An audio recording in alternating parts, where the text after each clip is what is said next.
All right, SECfans.com, week 5, doing some previews, rolling forward into the East. Georgia and Tennessee, which is always kind of that one of those marquee games in the East. We talked last week about how Florida, Tennessee had lost a little shine to it just because of how those teams had been scuffling a little bit. Georgia, Tennessee is interesting because Georgia is the team coming in this year with a little momentum, or maybe a lot of momentum after that game against Mississippi State.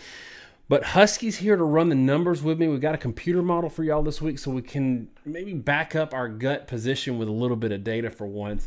Before we talk about that game, Georgia, Mississippi State, and if you want to get into detail about that game, we talked a lot about it in our Auburn and Mississippi State previews. So Georgia fans, if you want to hear a little bit about what we saw in that game, you can certainly hop over there, and we'll have a few more notes for you in this one. Let's talk first, though, about Tennessee. So we had 2 weeks ago, we had Auburn struggle against Mercer. I think it was 24-10. And there were a lot of, you said, hidden numbers there that show that Auburn really won that game more than it showed in the score.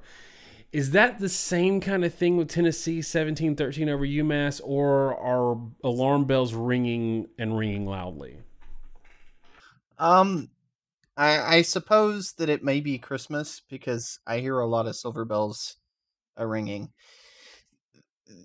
This game was troubling, and it was a 17-13 game that Tennessee managed to pull out because they sort of, took over at depth at the end of the ball game. And I think perhaps most scarily, 0-4 UMass's starting quarterback gets injured and they can't finish the game down 4. I mean, UMass had the ball on the Tennessee 45-yard line with 5 minutes left in this game, and if they had their starting quarterback, I'm not sure what would have happened.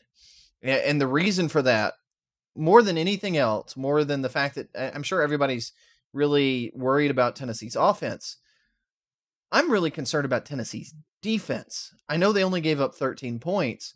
They gave up 5.5 yards per carry to the leading rusher for UMass, and they gave up 5 yards per carry to the second leading rusher. That's not good. And we're going to get into the models. I don't know, maybe, I'll go ahead and bring this up. We'll get in the model later and really flesh this out. But Tennessee right now is giving up 131% of opponent rush averages. I am pretty sure that's the worst number I've ever modeled. And obviously nothing about the UMass game is surprising because it's a part of that statistic. But UMass is not a team that has been able to run the ball. I mean, UMass is averaging 2.8 yards per carry on the season.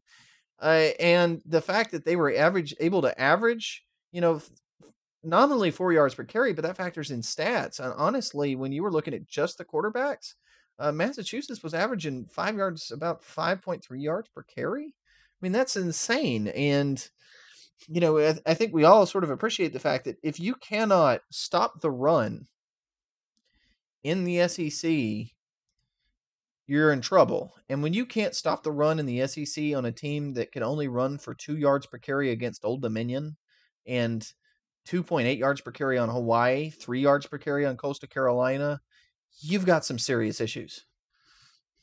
Well, I think another thing you're going to point out here in a minute is not just their defense, but also their offense. And I know you said we're focusing on the defense because we know that they have offensive struggles, but I wonder, is this a situation where if the offense starts clicking, then maybe it takes some of the pressure off the defense? Maybe the defense is struggling because they're tired, because they're playing a lot of plays, because Tennessee's having a lot of 3-and-outs. I mean, Dormady was 6.9 yards per attempt in this game, only 187 yards, though. And John Kelly, who we've been pretty high on this year, he had another 100-yard game, but he was only 4.0 yards per carry. So dead even 4 yards, 1 touchdown with a long of 27. But as a team, Tennessee rushed for 3.5 yards a carry. So, again, just for people who don't catch all of our videos, we're a yards per play focused statistics based channel. So not necessarily, we don't care if you had 500 yards in a game if you ran 98 plays. So is this a situation where the Tennessee offense is so bad that it's forcing the defense to struggle, or are there things about the defense that are bad that are making it stand on their own? I think they're frankly they're both bad. The defense has issues on their own that are making things bad. Kelly is a very good tailback. I don't want to take anything away from him. I think he's probably going to be a draft pick. I'm going to be brutally honest because it's what we do on this show. I don't think Kelly's necessarily an elite tailback. And he's showing out so much because the rest of the offense, frankly, is so pedestrian. And what the next thing that's kind of concerning is the teams Tennessee's played, right? Georgia Tech, played Indiana State, but Florida, UMass. As it turns out, those are not good teams, right? There's nothing about Georgia Tech that should really frighten anybody. They've beaten, JVSU. They beat a really terrible Pitt game and a team in a pretty close game. That's about it because they got the Central Florida game canceled. But I mean, other than that, right? I mean, Florida almost lost to Kentucky, and they kind of got run over at times by Kentucky, and Tennessee wasn't able to do that. So it's concerning. It's maybe disturbing. I think Dormady is solid enough. I don't think the offensive line is great. More importantly, I don't think the receiving talent is very good at all. I think that's the biggest thing that's kind of holding them back now that they've had some injuries. So, I don't even know where to start. I am very much concerned about Tennessee in their season. I think, unfortunately, the easiest part of the season is behind them, and the rest of the season could be a little bit of a struggle. So Tennessee fans, you're going to think we're killing your team, but we're really just going where the numbers are taking us on this game and on Tennessee's performance so far this year. And a lot of things we're seeing are things that concerned us preseason, especially considering how much production you were having to replace both offensively and defensively. And you make a good point about John Kelly. I think he's a good – I agree. I don't know that he's an elite back. I think he could be. But I think he's a really good back. The interesting thing about Tennessee – if you're not a Tennessee fan, can you name their second running back? Yeah. And I think that's very telling because I guarantee you I can pluck a Bama, an Auburn, a Florida fan out of one of their games on Saturday, and they could tell me who Alabama's second or third tailback is, who Auburn's or Georgia's second or third tailback is. Now, they don't know who plays behind Snell at Kentucky, but when you're wanting to be an elite team, when you're wanting to be recognized among the best, everybody knows who your backup running back is. Everybody can name two or three of your wide receivers. And I don't know that we can do this right now with Tennessee. And I know that's like a random anecdote, but I do think it's kind of telling. Yeah, I mean, the second leading rusher in that game is Ty Chandler, is freshman. You can't get by with just one tailback, and the reality for Tennessee right now is when John Kelly has to come off the field because he's carried the ball 5 times, touched the ball 5 times in a row, there's really nothing else on that team that threatens anyone. And I'm going to stop beating the dead horse here. I am very concerned. I don't think Tennessee is in a good place, and as it turns out, when you match them up statistically against a Georgia team that is very good, the model tends to agree with me. And one pause before we get to the model, because I know once we get into that, we don't get out of the numbers. Before we look at the numbers on this game, tell me, if this is a hard exercise, tell me a place where Tennessee is going to challenge Georgia or could challenge Georgia where Mississippi State couldn't. I'll hang up and listen. I think the biggest area where they're going to be able to challenge Georgia in a way that Mississippi State couldn't is actually throwing the football, strangely. We were both at the beginning of the year, I wouldn't say scratching our heads, but kind of questioning the conventional wisdom that Nick Fitzgerald was the best quarterback in the conference. He's kind of limited as a passer, and he's inaccurate. Dormady may not be the world's greatest quarterback. Never really thought he was going to be. But he can make all the throws. I don't know if Guarantano is going to play him. Playing him, I think, was a huge mistake. He had -3 total yards passing in that game. But on 2 completions. Yeah, on 2 completions on 5 attempts, right? But I think Tennessee has some threats downfield, and it kind of remains to be seen how many of those guys play and how healthy they all are. But I don't know. I don't think Mississippi State, outside of Gray, who I think is a good receiver but not a great one, frankly, and I think it's kind of telling because I personally think Gray is probably an average starter for most SEC teams, and he's the guy for Mississippi State. I don't think they have anybody that's in the caliber of somebody like a Callaway. And, I know Tennessee's lost Jennings to injury and all that, but they've still got guys like Johnson and Callaway and Bird that are legitimate receiving threats. And they've got a quarterback that I think can get the ball downfield. And that's going to be a way to challenge Georgia, whose secondary has been hit or miss in recent years, I think.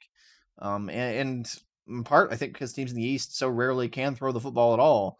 So, Tennessee did have some success throwing the football in this last game. Johnson had 123 yards. I think that's the one area where Tennessee can maybe try to get an edge and strain Georgia, but it's still asking a lot if for no other reason than you're going to have to be able to block Georgia long enough to throw the football down the field.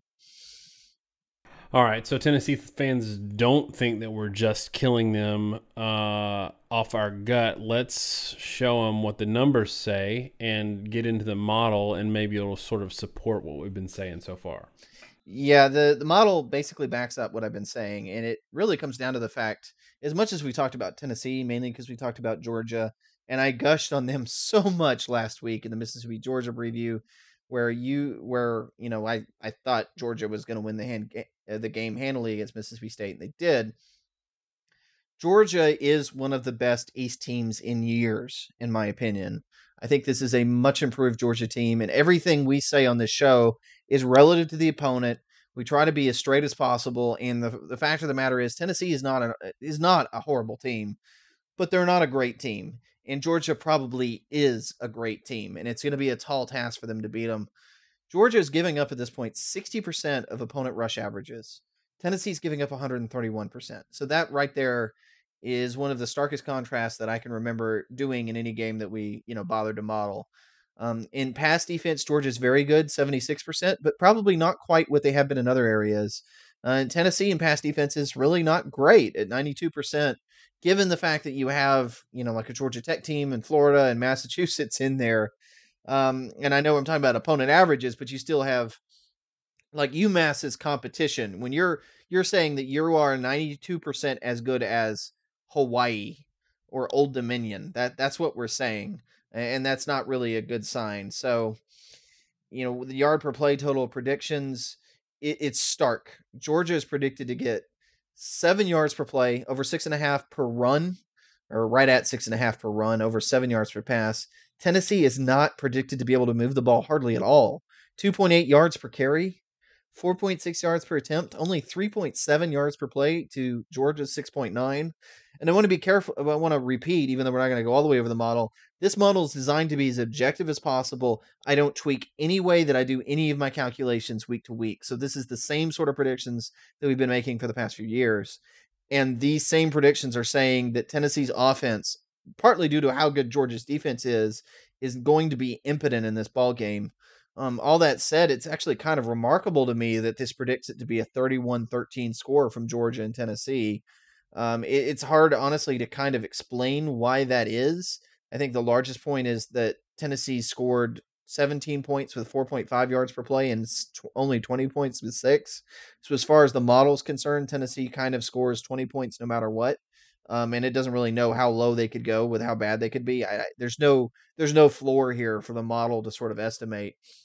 And Georgia's never scored more than 31 points. So that's kind of where I think the score falls where it is. But it is all consistent with the numbers. I think the biggest thing, though, is Georgia 7 yards per play, Tennessee 3.7. That's pretty rough. That is pretty rough. And I think where you talked about how Quentin Dormady might have some success throwing the ball where Nick Fitzgerald didn't, I also think Tennessee is going to see a whole lot more dynamic offense when they face Georgia, who, Georgia struggled against Notre Dame. I mean, 20 points, 3 of that came late. But when you look at, compared to, say, Florida, when you look at what Tennessee saw against Florida and gave up some pretty big plays there. It's kind of like night and day, at least in terms of individual players. Maybe not in terms of scheme, although you and I would argue that it is, given our track record of Dog and Nussmeier. I just don't know that they've faced anything like what they're going to face, and I still think Georgia has struggles in weak spots on the offense. But I think compared to what Tennessee has faced so far, to arrive at the per play averages and percentages that the model's given, I think it's in a lot of ways going to be worse. But I also think there's this whole factor at play where everybody expects blowout against two named teams that have some history and some bad blood, and it turns out to be a bigger struggle than it can be. But we don't really do gut stuff here. We do kind of where the numbers take us. So based on that, I'm going to go 28-7 Georgia.